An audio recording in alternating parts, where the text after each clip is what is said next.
बच्चों, आज की कविता है घर की याद। ये जो घर की याद कविता है भवानी प्रसाद द्विवेदी जी की लिखी हुई है।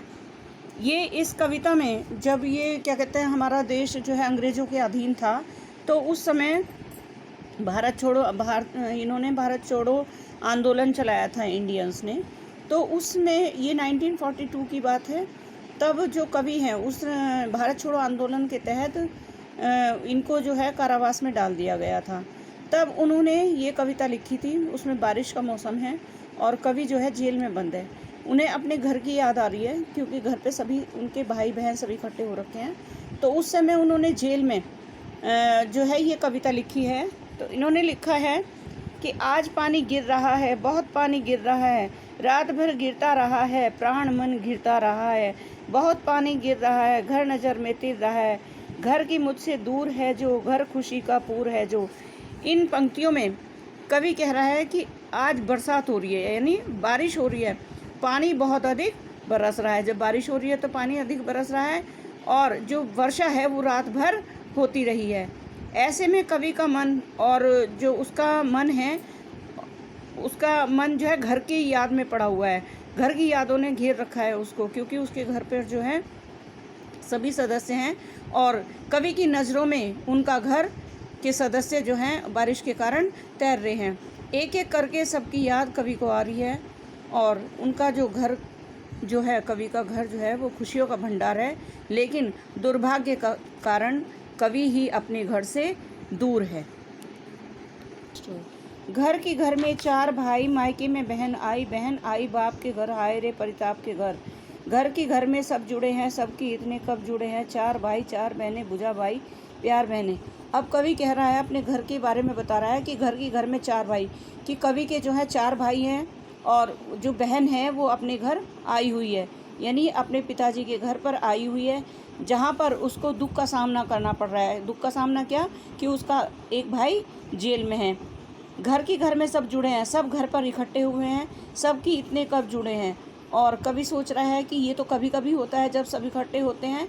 उसमें चार बहनें हैं और चार भाई हैं, भुजा भाई प्यार बहनें, और जो हैं उन बहन भाइयों में आपस में बहुत प्यार है। इस तरह से सब घर पर इकट्ठे हो रखे हैं।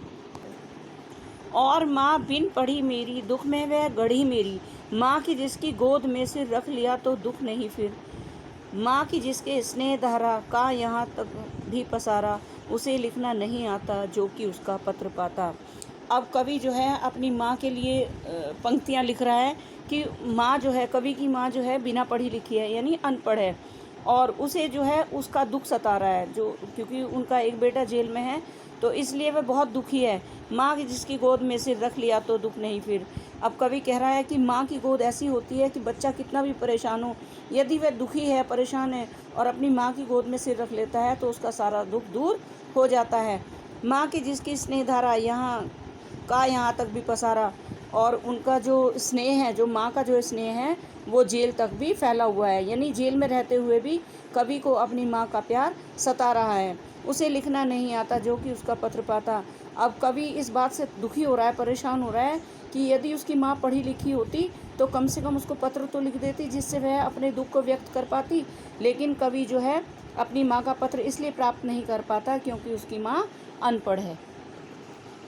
पिता की जिनको बुढ़ापा एक क्षण भी नहीं व्यापा, जो अभी दौड़ जाएं, जो अभी भी खिलखिलाएं।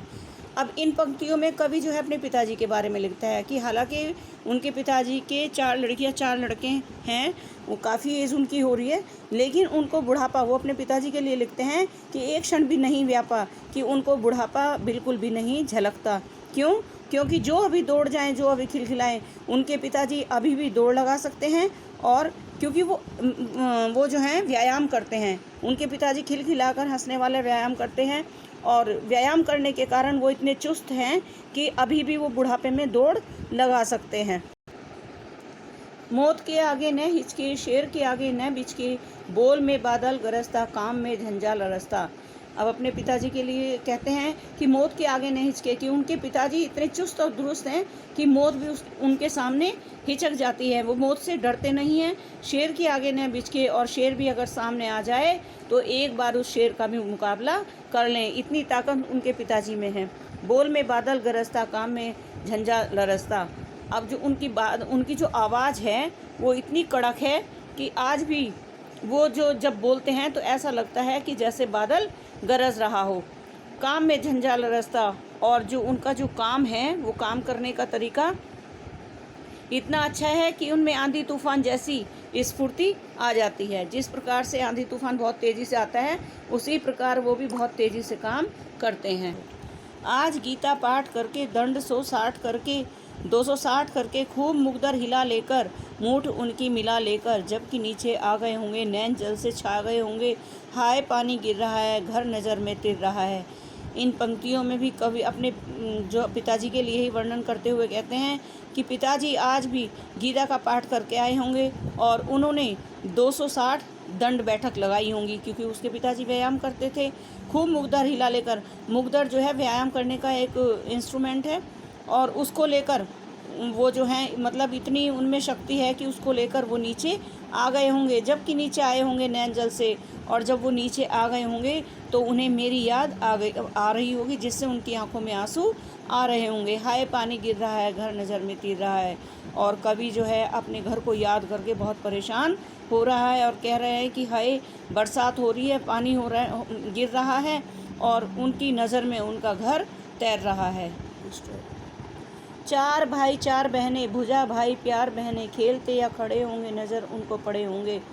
अब कवि जो है अपने भाई बहनों के लिए कहता है कि उसके घर में 4 भाई हैं और 4 बहनें हैं, जो भुजा के समान एक दूसरे की सहायता करते हैं, सहयोगी हैं और सभी काम करने वाले हैं। बहनें प्यार का भंडार हैं, और कवि कहता है कि मैं जानता हूँ कि ये सब भाई बहन जब घर में खड़े होंगे या खेत में रहे होंगे तो उनके पिताजी को नज़र आए होंगे, तब उनकी क्या दशा हुई होगी।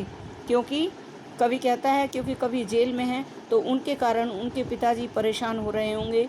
इस चीज़ को कवि जो है भली भांति समझता है। पिताजी जिनको बुढ़ापा एक क्षण भी नहीं व्यापा, रो पड़े होंगे बराबर 5वें का नाम लेकर।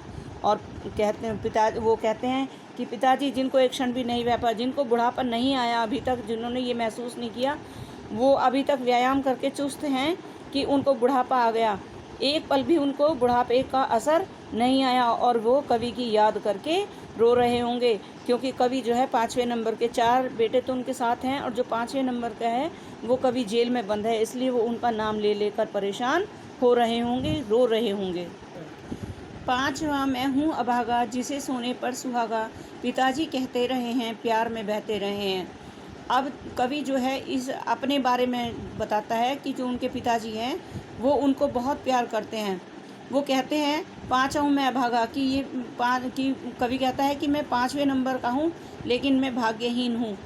लेकिन जिसे सोने पर सुहागा, पिताजी तो मुझे सोने पर सुहागा यानी उन चारों से भी बहुत अच्छा समझते हैं। पिताजी कहते रहे हैं, प्यार में बहते रहे हैं, और पिताजी मुझे सबसे अच्छा बताते हैं, और वो प्यार मुझे सबसे ज़्यादा प्यार करते हैं। लेकिन इसी प्यार के कारण आज वे परेशान हो रहे हैं। आज उनके स्वर्ण बेटे लगे होंगे उन्हें हेटे, और जो उनके बेटे 4 बेटे हैं उनके, वो उन्हें जो है छोटे लग रहे होंगे, क्योंकि मैं उन पर सुहागा बंधा हूँ बैठा अभागा, क्योंकि मैं जो हूँ मुझे सबसे अच्छा मानते हैं, मैं सोने पर सुहागा जैसा हूँ।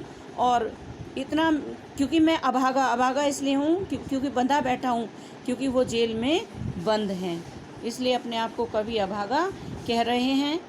बच्चों, मैं ये इसके 7 पैराग्राफ एक्सप्लेन कर चुकी हूँ, क्योंकि ये पोएम लंबी है, तो नेक्स्ट टर्न पर हम इसको कंप्लीट करेंगे।